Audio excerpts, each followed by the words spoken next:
दोस्तों आज की वीडियो में आप सभी लोगों का स्वागत है। ऐसे स्टूडेंट जो इस चैनल को पहली बार देख रहे हैं वो पहले मेरे वेक्टर क्वांटिटी के पार्ट 1 पे जाएं, उस वीडियो को देखें, उसके बाद इस वीडियो को देखें। सिस्टमेटिक तरीके से स्टेप बाय स्टेप पढ़ें। वेक्टर क्वांटिटी के पहले पार्ट में जो भी कुछ मैंने समझाया है, चलो आगे मैं एक एग्जाम्पल से आपको वो सब चीज़ों को मैं रिपीट करता हूँ। तो चलिए, यहाँ पर एक मैंने एग्जाम्पल लिया। दोस्तों आप देख पा रहे हो फिगर में, यहाँ पे 4 बल हैं जो कि अलग अलग दिशाओं में कार्यरत हैं। पहला है 1 न्यूटन का, दूसरा है 2 न्यूटन का, 3 न्यूटन और 5 न्यूटन के बल ये अलग अलग दिशाओं में लग रहे हैं। 2 न्यूटन का बल जो है बाई अक्ष के साथ 30 अंश का कोण बना रहा है और 5 न्यूटन का बल माइनस बाई अक्ष से 30 अंश का कोण बना रहा है, जैसा कि आप फिगर में देख सकते हो। तो दोस्तों इसमें जो पूछा है वो है परिणामी बल निकालिए और परिणामी बल का परिमाण निकालिए। तो परिणामी बल जो भी इसका रिजल्टेंट निकलेगा वो हमें निकालना है, और जो रिजल्टेंट जो वेक्टर फॉर्म में निकलेगा, तो इससे संबंधित जो भी फॉर्मूले हैं, जो भी कॉन्सेप्ट मैं पढ़ा चुका हूँ, इसमें मैं आपको एग्जांपल के थ्रू। तो दोस्तों आप इसमें देख सकते हो जो इनके सिर्फ मैग्नीट्यूड दिए हैं और एक इनकी दिशाएं दी हैं। तो चलो दोस्तों, हमें पता है करने का तरीका आसान है। सबसे पहले मैं जो 1 न्यूटन का बल है उसको मैं सदिश फॉर्म में कन्वर्ट करता हूँ। हमें पता है इसका परिमाण 1 है और इसकी दिशा प्लस एक्स अक्ष है। तो सीधा सा तरीका है, जैसे मैंने इससे पहले जो बताया था। सपोज मैं इसको F1 मानता हूँ, तो आप देख सकते हो F1 बराबर इसका परिमाण 1 इंटू इसकी दिशा का एकांक सदिश। तो x की एकांक सदिश का जो होता है वो है आई कैप। तो यहाँ से मैंने सीधा F1 बराबर 1 आई कैप। दूसरे फोर्स पे जाते हैं। दोस्तों जैसा कि फिगर में दिख रहा है, ये जो बल है वो x और बाई अक्ष के बीच में लग रहा है। तो इसको कन्वर्ट करने के लिए हमारा तरीका होता था कि पहले इसको कंपोनेंट करो, उसके बाद इसको सदिश फॉर्म में बनाओ। तो दोस्तों इसके पहले हम कंपोनेंट करेंगे। 2 न्यूटन का जो बल है वो बाई अक्ष के साथ 30 अंश का कोण बना रहा है। तो दोस्तों मैंने बताया था कि जिस अक्ष के साथ वो कोण बनाता है उस दिशा में उसका कोस घटक आता है, और बाकी जो दूसरी दिशा होती है उसमें उसका साइन घटक आता है। तो दोस्तों आप फिगर में देख सकते हो 2 न्यूटन का अगर मैं बाई अक्ष का के साथ जो घटक निकालूंगा वो 2 cos थीटा आएगा, और एक्स अक्ष के साथ जो घटक आएगा वो 2 sin थीटा आएगा। अब लिखने का हमारा तरीका है सिंपल। F2 मैंने यहाँ पे माना है, इस फोर्स को F2 एरो लगाया है बराबर इसके जो कंपोनेंट हुए हैं ये वो एक एक्स अक्ष पे और एक बाई अक्ष पे हुआ है। तो एक्स अक्ष पे इसका जो परिमाण है वो 2 sin थीटा है, और एक्स अक्ष का जो एकांकी वेक्टर वो आई कैप है, तो मैंने इंटू किया है प्लस। सीधा इसको जोड़ देंगे यहाँ पे हम। दूसरा जो कंपोनेंट है वो 2 cos थीटा है जो कि बाई अक्ष पे है। तो बाई अक्ष का एकांकी वेक्टर होता है जे कैप, तो मैंने यहाँ लिखा है 2 cos थीटा इंटू जे कैप, और साथ में मैंने इसको प्लस भी कर दिया है, थोड़ा शॉर्ट किया है। तो यहाँ से F2 का मैंने वेक्टर फॉर्म निकाला है। अगर ये कंपोनेंट करने वाली बात अगर आपके समझ में नहीं आई है तो प्लीज़ पार्ट 1 पे जाके इस कॉन्सेप्ट को समझने की कोशिश करें। तो यहाँ से मैंने इसको सॉल्व किया है। F2 2 sin थीटा को मैंने सॉल्व किया है, तो sin थीटा की वैल्यू 1/2 होती है, तो यहाँ से आई कैप निकल के आ जाएगा, प्लस cos 30 का जो मान होता है 1√3/2 होता है, 2 से 2 कट जाएगा, तो यहाँ पे √3 रह जाएगा, और जे कैप साथ में था। तो F2 की जो मान निकल के आया वो है आई के प्लस √3 जे कैप। दोस्तों जो तीसरा बल है 3 न्यूटन का, जो कि माइनस एक्स अक्ष पे है, एक्स अक्ष की ऋणात्मक दिशा में है। तो दोस्तों जब इसको हम सदिश रूप में कन्वर्ट करेंगे तो पहले परिमाण यानी 3 है, और इसकी जो दिशा है उसका एकांक सदिश, तो एक्स अक्ष की नेगेटिव दिशा में है। एक्स अक्ष का जो एकांक सदिश होता है वो आई कैप होता है, तो यहाँ पे माइनस आ जाएगा, यानी F3 एरो लगाया जैसा कि नोटेशन होता है लिखने का। F3 एरो बराबर -3i, यहाँ पे ये ऋणात्मक दिशा में था तो माइनस आ गया। ये तो इजी था। अब जो चौथा फोर्स है वो है 5 न्यूटन का, जो कि माइनस एक्स अक्ष और माइनस बाई अक्ष के बीच में लग रहा है, जैसा कि आप फिगर में देख सकते हो। तो दोस्तों इसको भी हमें दोनों अक्षों के बीच में लग रहा है, तो हमें इसके पहले कंपोनेंट करने पड़ेंगे, उसके बाद फिर ये सदिश रूप में कन्वर्ट होगा। तो दोस्तों हम देख सकते हैं फिगर में, ये मैंने इसके कंपोनेंट किए हैं। ये जो है वो माइनस बाई अक्ष के साथ 30 अंश का कोण बना रहा है, तो जो बाई अक्ष के साथ इसका जो घटक आएगा वो cos थीटा वाला आएगा, और माइनस एक्स sin थीटा वाला आएगा। तो मैंने फिगर में आप देख सकते हैं मैंने घटक किए हैं 5 cos थीटा और 5 sin थीटा।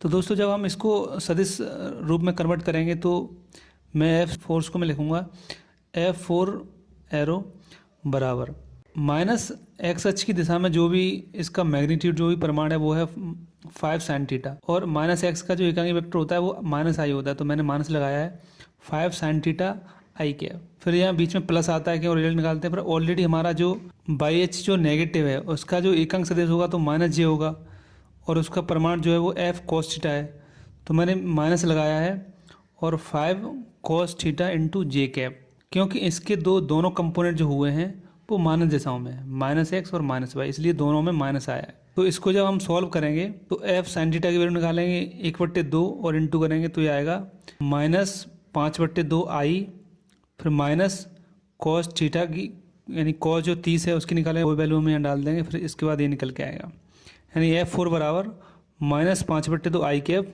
Minus √3/2 into 5। ये है जो चौथा वेक्टर उसका सदिश रूप में कन्वर्ट किया है मैंने। दोस्तों आगे हमें निकालना है परिणामी बल। तो जो चारों फोर्स दिए हुए थे उसके हमने पहले वेक्टर रूप में कन्वर्ट किया है, अब इसका चारों का हमें रिजल्टेंट निकालना है। तो दोस्तों मैंने बताया था सब जो फॉर्मूला होता है जो रिजल्टेंट निकालने का, F बार बराबर F1 वार प्लस F2 वार प्लस F3 वार प्लस F4 डॉट डॉट जितने भी हैं। तो दोस्तों इस एग्जांपल में सिर्फ 4 हैं, तो मैंने यहाँ पे सबकी वैल्यू डाली है, F1 की वैल्यू डाली है, F2 की वैल्यू डाली है, F3 की और F4 की, सबको मैंने जोड़ा है। जैसा कि मैंने बताया था कि इसमें जो आई की गुणांक है उसको एक साथ लिखना है, जे के गुणांकों को एक साथ लिखना है और के गुणांकों को एक साथ लिखना है और उनको जोड़ना है या घटाना, सॉल्व कर लेना है। तो जब मैंने इसको सॉल्व किया आप देख सकते हो कि आई मैंने कॉमन लिया है, इसको मैंने सारे जो इसके गुणांक हैं उनको एक कॉमन लिया है, ऐसे जे के साथ मैंने किया है। उसके बाद फिर मैंने इस वैल्यू को सॉल्व किया है और हमारा निकल के आया है F बराबर -3.5 आई कैप माइनस 2.598 जे कैप। दोस्तों ये है इसका परिणामी बल जो कि सदिश रूप में। अभी जो परिणामी है ये सदिश रूप में आया, अब हम इसका परिमाण निकाल सकते हैं, मैग्नीट्यूड निकाल सकते हैं। तो दोस्तों हमें पता है परिणाम निकालने के लिए सिंपली जो फॉर्मूला होता है वो अंडूड के अंदर आई के गुणांक का स्क्वायर प्लस जे के गुणांक का स्क्वायर प्लस के गुणांक का स्क्वायर, के गुणांक का स्क्वायर। यहाँ पे सिर्फ आई और जे हैं, तो दोस्तों यहाँ पे हम गुणांक का स्क्वायर कर सकते हैं। मैंने किया है -3.5 का स्क्वायर प्लस -2.598 का स्क्वायर, जो कि आई और जे के गुणांक है। तो दोस्तों फिर मैंने इसको सॉल्व किया है और यहाँ से सॉल्व करने के बाद इसकी जो एफ़ की वैल्यू आई है वो आई है 4.35 न्यूटन। दोस्तों ये इस परिणामी बल का मैग्नीट्यूड। दोस्तों यहाँ पे मैं आपको एक चीज़ और समझाने जा रहा हूँ। इसका जो परिणामी बल जो आया था यानी F बराबर -3.5 आई माइनस 2.598 जे कैप। दोस्तों ये भी एक सदिश है, इसकी दिशा क्या हो, तो इसके सदिश रूप से आप सीधा देख सकते हो कि इसका जो माइनस आई कैप के साथ जो घटक है वो 3.5 है और माइनस जे के साथ जो घटक है वो 2.598 है। तो दोस्तों सीधा सा मतलब है कि इसकी जो दिशा है ये कहीं ना कहीं माइनस आई और माइनस जे के कहीं बीच में होगा। तो दोस्तों आप फिगर में देख सकते हो, मैंने ये फिगर बनाया है कि इसका जो रिजल्टेंट होगा उसकी दिशा क्या होगी। तो इसका जो सदिश नोटेशन है उससे सीधा दिख रहा है कि इसका एक घटक होगा माइनस आई की तरफ और एक घटक होगा माइनस जे की तरफ। तो मैंने सीधा निकाला है यहाँ पे। उसके बाद मुझे इसका एंगल निकालना है। तो पहले माना है मैंने कि ये एक्स अक्ष के साथ मान लो थीटा कोण बनाता है। इसमें माइनस आई के साथ जो घटक है 3.5 जो माइनस जे के साथ 2.598 से ज़्यादा है, इसका मतलब ये है कि ये जो परिणामी बल है वो माइनस एक्स अक्ष की ओर ज़्यादा झुकेगा। तो मैंने माइनस एक्स के साथ इसका कोण माना है थीटा। तो दोस्तों यहाँ से हम tan थीटा की वैल्यू निकाल सकते हैं। अगर आप इस छोटे से ट्रायंगल को देखो तो यहाँ से आप tan थीटा बराबर होता है लंब बट्टे आधार। तो यहाँ पे जो लंब है वो पैरेलल है और उसकी वैल्यू है 2.598। तो सबसे पहले यहाँ रखा है यानी लंब की वैल्यू है 2.598 डिवाइडेड बाई आधार। आधार जो है वो माइनस एक्स अक्ष है और इस पर जो उसका घटक है वो 3.5 है। तो मैंने उसको डिवाइड किया है और यहाँ से मैंने जब उसको सॉल्व किया है तो थीटा की वैल्यू जो आई है वो आई है 36.57 डिग्री। तो आप देख सकते हैं कि किस तरह से हम उसके जो रिजल्टेंट है उसका मैंने डायरेक्शन निकाला है। ऐसे ही आप सारे क्वेश्चंस को सॉल्व कर सकते हैं। चलिए दोस्तों आगे उसके कुछ रूल्स, उसकी प्रॉपर्टी को बताने वाला हूँ। दोस्तों यहाँ मैं बात करूँगा सदिश राशियों को गुणन का, कि अगर दो सदिश राशियाँ हैं तो हम उसका कैसे गुणनफल निकाल सकते हैं। तो यहाँ पे दोस्तों दो तरह के गुणनफल होते हैं। एक तो होता है क्रॉस गुणन यानी क्रॉस प्रोडक्ट जिसको हम क्रॉस से डिनोट करते हैं, और एक होता है डॉट गुणन। डॉट गुणन को हम डॉट यानी पॉइंट से डिनोट करते हैं। तो दोस्तों डॉट गुणन क्या होता है कि सपोज अगर मैंने दो राशियाँ F1 F2 मानी हैं तो उसके लिखने का तरीका है सीधा, आप देख सकते हैं फिगर में, F1 vector dot F2 vector. दोस्तों इसी चीज़ को हम एक एग्जांपल से समझने की कोशिश करते हैं। सपोज F1 की वैल्यू आई कैप प्लस जे कैप प्लस के कैप न्यूटन तथा F2 की जो वैल्यू है वो 2i plus 3j plus 5k है। तो दोस्तों यहाँ पे हम इसका अगर डॉट गुणन निकालेंगे, अगर डॉट प्रोडक्ट निकालेंगे तो लिखने का तरीका ये है F vector dot F2 vector. इसमें क्या करते हैं कि इसमें आई के जो गुणांक है उनका गुणन करते हैं प्लस जे के जो गुणांक है उनका आपस में गुणनफल निकालते हैं प्लस जो के गुणांक हैं उसका गुणनफल निकालते हैं और उसको फिर सॉल्व कर लेते हैं। तो दोस्तों यहाँ पे आप देख सकते हो कि इसमें जो दो वेक्टर हैं उसमें इसका आई और दूसरे वेक्टर का आई का जो गुणांक है वो इसमें 1 और दूसरे का 2 है। तो मैंने यहाँ 2 × 1 किया है, फिर प्लस इसमें फिर देखना है जे के गुणांक, जे का गुणांक इस वेक्टर का और दूसरे वेक्टर का, इस वेक्टर का है 1 और दूसरे वेक्टर का 3। तो यहाँ मैंने 1 × 3 किया है, प्लस लगाना है और इसका जो के गुणांक है उसका गुणनफल निकालना है। तो पहले वाले में के का गुणांक है 1 और दूसरे वाले में 5, तो 1 × 5। दोस्तों इसको सॉल्व कर लेना है। ये जो वैल्यू निकल के आई है ये इसका डॉट प्रोडक्ट है, ये निकल के आया है 10 न्यूटन। दोस्तों एक चीज़ आपको क्लियर यहाँ पे दिख रही होगी कि आपने दो सदिश लिए थे और उनका डॉट निकाला है तो वो एक वैल्यू निकल के आई है, उसके साथ कोई भी दिशा नहीं है। तो हम कह सकते हैं कि अगर दो सदिशों का डॉट प्रोडक्ट किया जाए तो उससे जो भी निकलता है वो एक अदिश राशि होती है, यानी उसकी कोई दिशा नहीं होती। दोस्तों आपने बहुत सारे फॉर्मूले पढ़े होंगे जिसमें ये डॉट प्रोडक्ट का ही वो एग्जाम्पल होते हैं। सपोज एक एग्जाम्पल है, आपने पढ़ा होगा कार्य बराबर बल इंटू दूरी। तो दोस्तों ये डॉट प्रोडक्ट का एग्जाम्पल होता है। यहाँ पे जो एक्चुअल में जो उसका कार्य का जो फॉर्मूला होता है वो होता है W बराबर F vector dot D vector. F force है और D डिस्प्लेसमेंट है, यानी फोर्स किस दिशा में लगा उसका अगर इंटू कर दें तो वहाँ से हमें कार्य निकल के आ जाता है। पर दोस्तों ध्यान देने वाली बात यहाँ पे ये है कि F जो है वो एक सदिश राशि है, उसकी दिशा होती है, और विस्थापन D उसकी भी एक दिशा होती है। बट इसको जब हमने डॉट किया है तो यहाँ से जो निकला है वो वर्क निकला है, जो वर्क होता है वो एक अदिश राशि होती है। तो ये डॉट प्रोडक्ट का उदाहरण है। जैसे आप देख सकते हो वैद्युत फ्लक्स का अगर आपने फॉर्मूला पढ़ा है या नहीं पढ़ा है तो वो होता है E vector dot S vector. E है यहाँ पे वैद्युत क्षेत्र की तीव्रता और S है यहाँ पे उसका जो सरफेस एरिया, उसकी दिशा है, उसका जो क्षेत्रफल है। तो यहाँ भी डॉट प्रोडक्ट है। तो E एक सदिश राशि है और S भी एक सदिश राशि है। अगर दोनों का हम इसको डॉट प्रोडक्ट करेंगे तो यहाँ से जो वैद्युत फ्लक्स आता है वो एक अदिश राशि है। ऐसे ही सिमिलर चुंबकीय क्षेत्र के लिए भी सेम फार्मूला है। तो अगर न्यूमेरिकल में आपको कहीं अगर कोई ऐसा फार्मूला दिख जाए जिसमें कहीं आपको डॉट वाला फार्मूला यूज़ करना पड़े तो आपको वहाँ पे जो भी क्वांटिटी उससे निकल के आ रही है उसकी दिशा निकालने की कोई ज़रूरत नहीं है, क्योंकि वो ऑलरेडी एक अदिश राशि है जिसका सिर्फ प्रमाण निकाला जाता है, दिशा नहीं। चलिए दोस्तों नेक्स्ट पढ़ते हैं क्रॉस गुणन। इसके लिखने का जो तरीका है, सिंबल है, वो क्रॉस लगाते हैं सीधा। अगर सपोज दो सदिश F1 और F2 दिए हुए हैं तो उनका अगर क्रॉस प्रोडक्ट हमें लिखना है तो सीधा है F1 वेक्टर क्रॉस, यानी जो गुणा वाला चिन्ह होता है, मल्टीप्लाई वाला चिन्ह होता है, वो इसमें लगाना है, इंटू F2 वेक्टर। दोस्तों इसको हम एक एग्जांपल से समझने की कोशिश करते हैं। इस एग्जांपल को ज़रा थोड़ा ध्यान से देखने की और सुनने की कोशिश करना। सपोज F1 की वैल्यू है आई वेक्टर प्लस जे वेक्टर प्लस के वेक्टर न्यूटन, और एक दूसरा वेक्टर है F2, उसकी वैल्यू है 2i plus 3j plus 5k Newton. दोस्तों हमें इसमें निकालना है F1 और F2 का क्रॉस प्रोडक्ट।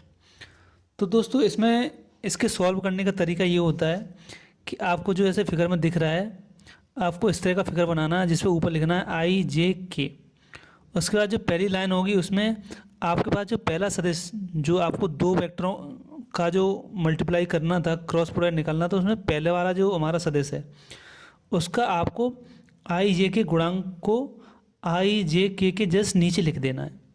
ऐसे ही उसकी दूसरी लाइन में आपको करना है कि F2 के जितने भी आई जे के जो गुणांक हैं उनको आई जे के जस्ट नीचे लिख देना है। आगे वाले आप फॉर्मूले में देख सकते हो कि सबसे पहले ऊपर मैंने लिखा है आई जे के, उसके बाद जो हमारा पहले वेक्टर जो हमारा दिया हुआ था उसके आई जे के गुणांकों को मैंने उसके आई जे के जस्ट नीचे लिखा हुआ है, 1 1 1।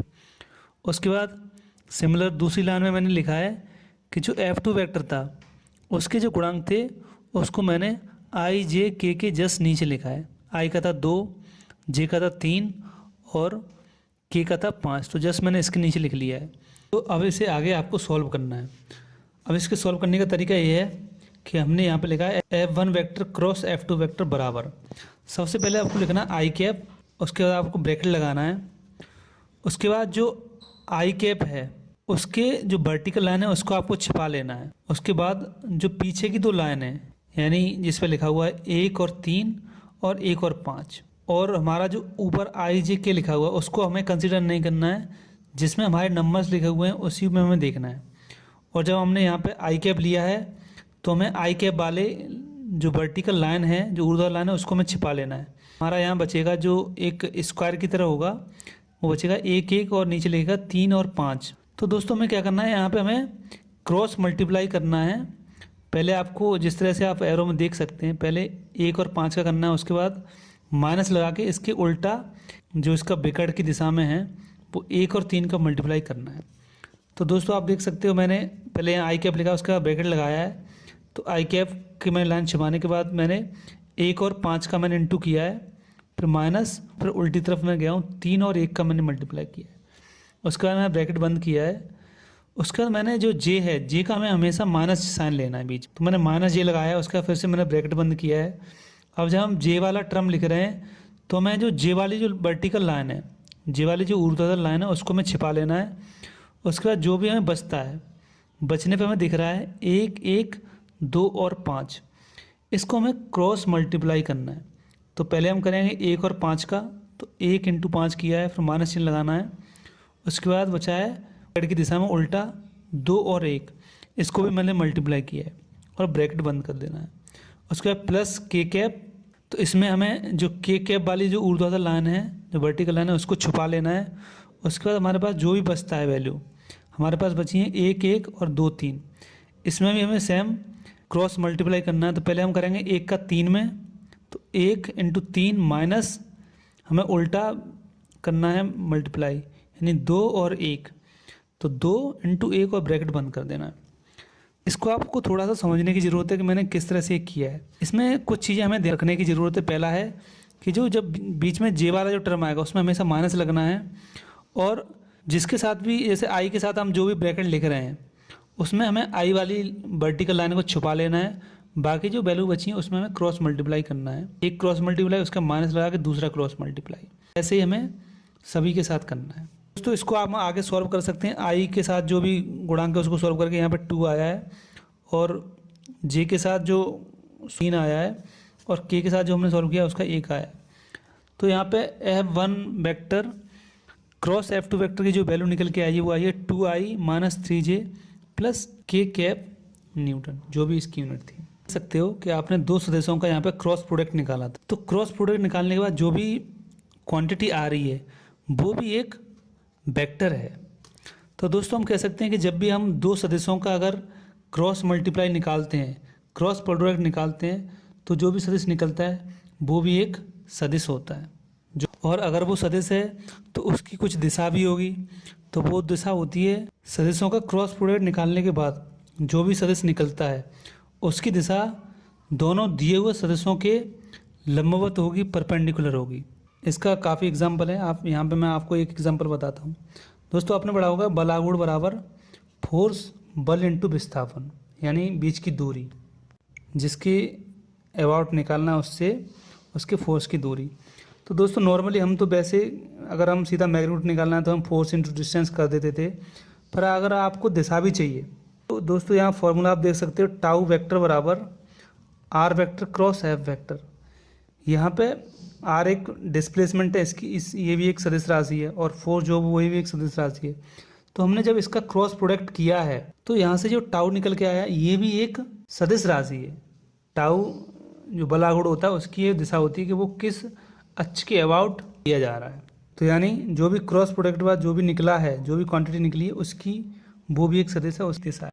दोस्तों जब हम डॉट प्रोडक्ट करते हैं तो उसमें जो भी वेक्टर हैं उनको अगर आप आगे पीछे कर देते हैं, पहले F2 का इंटू F1 में कर देते हैं या F1 का F2 में कर देते हैं, तो कुछ ज़्यादा फर्क नहीं पड़ता है।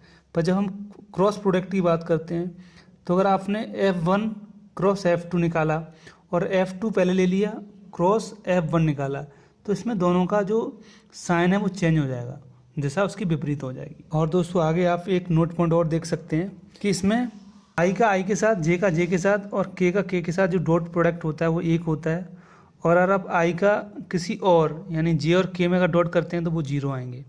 यानी खुद का खुद ही में डॉट होता है 1। और अगर ऐसे में क्रॉस प्रोडक्ट की बात करूं तो आई का जे के साथ जो क्रॉस करोगे तो वो उसके जस्ट परपेंडिकुलर दूसरा के आएगा। ऐसे अगर जे और के का अगर क्रॉस प्रोडक्ट करते हैं तो आई कैप आएगा, और अगर आप के का आई के साथ क्रॉस प्रोडक्ट करते हैं तो वो जे कैप आएगा।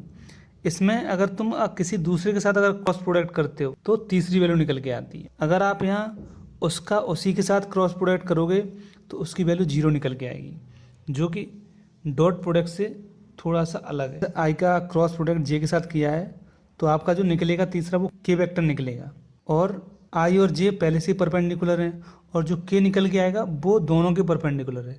आप कोऑर्डिनेट एक्सिस में आप देख सकते हैं ये बात। तो यही बात मैंने आपको समझाई थी कि क्रॉस प्रोडक्ट में जो भी सदिश क्वांटिटी निकल के आती है वो जो दिए हुए थे उसके परपेंडिकुलर होती है। तो दोस्तों आज के इस वीडियो में सिर्फ इतना ही। अब आपको आगे मिलते हैं नेक्स्ट पार्ट में। अभी सदिश यानी वेक्टर क्वांटिटी से रिलेटेड में कुछ आपको एग्जाम्पल और कुछ और रूल्स बताने वाला हूँ। उसके बाद एक चैप्टर जो है पूरी तरह से कंप्लीट हो जाएगा, इसके कॉन्सेप्ट आपको पूरी तरह से क्लियर हो जाएंगे। तो दोस्तों शुक्रिया। अगर ये वीडियो आपको अच्छा लगा तो लाइक करें, दोस्तों में ज़्यादा से ज़्यादा शेयर करें, मतलब ही ना बने। और वीडियो अपलोड होते ही अगर इस बात की जानकारी आप सबसे पहले चाहते हैं तो हमारे इस चैनल को अभी सब्सक्राइब करें। हमारा वीडियो एंड तक देखने के लिए